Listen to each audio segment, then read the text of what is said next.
now, breaking news on News Channel 8. I was like doing my walk around. Somebody got shot and ran in, and she was crouched in the front. And I went to grab her, and they shot through the door. And you go for a shopping day and end up getting hit by a bullet. Tragedy in Texas tonight after a gunman dressed in tactical gear opened fire at a shopping mall. Good evening, I'm Jack Royer. Witnesses say the gunman fired numerous shots as shoppers ran for cover. The youngest victim in this attack is only 5 years old. The violence is stunning the community of Allen, Texas tonight. The city is about 20 miles north of Dallas, part of the Dallas-Fort Worth Metroplex. Here's what we know right now. Officials say 9 people were killed, including the gunman. 7 others are being treated at area hospitals. 3 of them are in critical condition. Again, the youngest victim, reportedly just 5 years old. The oldest victim is apparently 61 years old. Hundreds of people, including families, were spending their Saturday shopping when the shooter opened fire at 3:36 this afternoon. Video shows them streaming out of the stores, hands in the air, as police officers move in. The shooter, who has not yet been identified, was killed by an officer who was at the mall on an unrelated call. He heard gunshots, located the gunshot, located the shooter, neutralized the shooter, neutralized the threat. We believe at this point that the shooter acted alone. Officials say they believe the officer's quick action saved numerous other lives. Again, the gunman has not been identified, nor is his motive known at this hour. A vigil for the victims is being planned for tomorrow night. News Channel 8 will bring you any new developments on the Texas Outlet Mall shooting, both on air and all the time at WFLA.com and on our news app. Here at home tonight, 3 people were hurt, 2 critically, after shots rang out outside of a 7-Eleven in Pasco County. The shooting happened around 2:40 this afternoon on 5th Avenue in Zephyr Hills. Police say it was an isolated incident. They do not think there is any threat to the public. So far in that, no arrests have been made.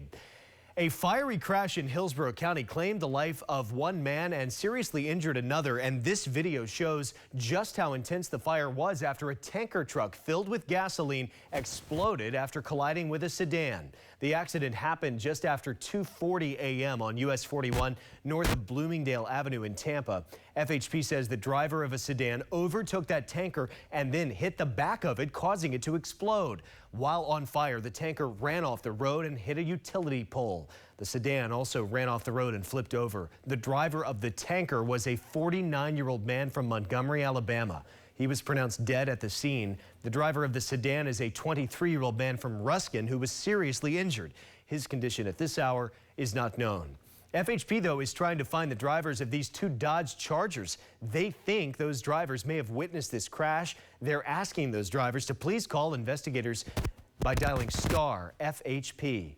The search is on tonight for a driver who hit and killed a woman in St. Petersburg and then took off. The victim was hit while crossing 34th Street South at the intersection of 15th Avenue South around 2:15 this morning. Police say the 28-year-old was in the crosswalk when the driver of a blue 2006 Lexus ran into her. The car was later found abandoned near the scene. And shots fired from one car into another in Highlands County last night has left a 25-year-old man in critical condition. And tonight, deputies say 5 people involved are behind bars after crashing their car while trying to get away. The crash happened around 7 last night in Wauchula in Hardy County. That's about 10 minutes after the shooting was reported in Highlands County. Deputies say this could have been a tragedy in the making. That's because the Ford truck the suspects were in was stopped just a few blocks from where 500 people were taking part in a 5K race. Hurricane season will be here before you know it. It's now just 26 days away. Here's a look at what weather experts are predicting for this season. Researchers at Colorado State University believe there will be 13 named storms this year, with 6 becoming hurricanes. 2 of those they think will be major hurricanes. But of course, it only takes 1 to cause major damage or major loss of life. Ian showed us that. As News Channel 8's Trevor Sahaki tells us, officials are stressing the time to prepare is now. Part of being prepared for. God save the King. God save King Charles. Long live King Charles.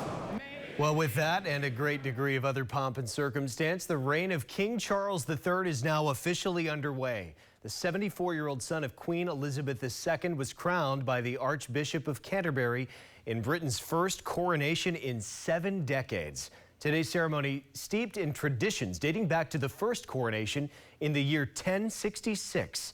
The eyes of the world were watching today, including here in Tampa. News Channel 8's Nicole Rogers shows us where residents were up before dawn to see history in the making. But we begin in London with reporter Trevor Shirley. Trevor Shirley.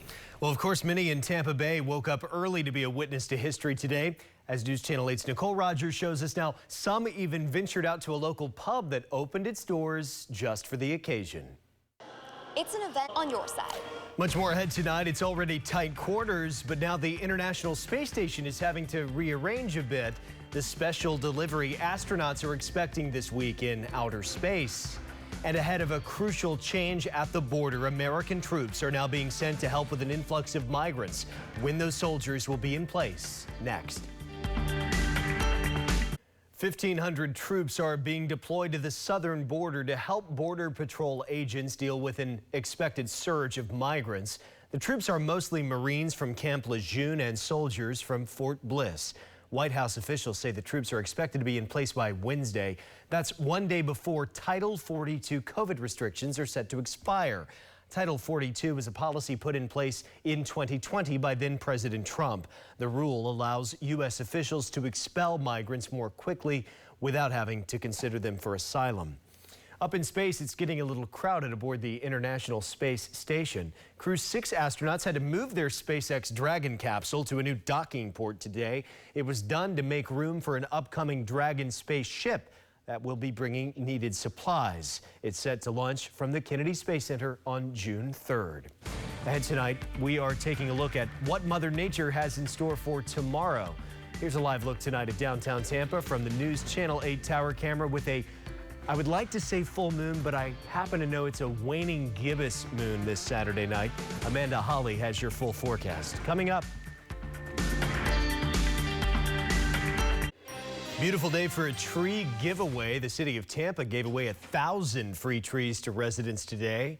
That's Mayor Jane Castor herself helping load the trees along with Parks and Recreation crews. The mayor says it's part of the city's plan to support Tampa's tree canopy and create a greener future. They're looking ahead too. The goal is to plant 30,000 trees by the year 2030. Next, Defender 8. Thursday. Jack. All right, Amanda, thanks. Still ahead, the Rays are 22-0 when scoring first this season, and they did that today in their game against the Yankees. So could they extend the streak to 23? Karen Loftus has highlights next. Finally tonight, a bizarre mystery involving hundreds of pounds of pasta found dumped in the woods has reportedly been solved. Nearly 400 pounds of pasta was found along a creek in New Jersey last month, but no one had a clue about how it got there. Some even dubbing the search for the culprit Mission Impostable. But now neighbors say they think they know who did it and know his name is not al dente. They believe it was left by a man whose mother recently passed away and cleaned out a stockpile of food she had in her house. Heavy rains and warm temperatures made those oodles of noodles expand and appear like they were cooked. If you can see it there, kind of gross. Town officials say since the mess has already been cleaned up, no charges will be filed.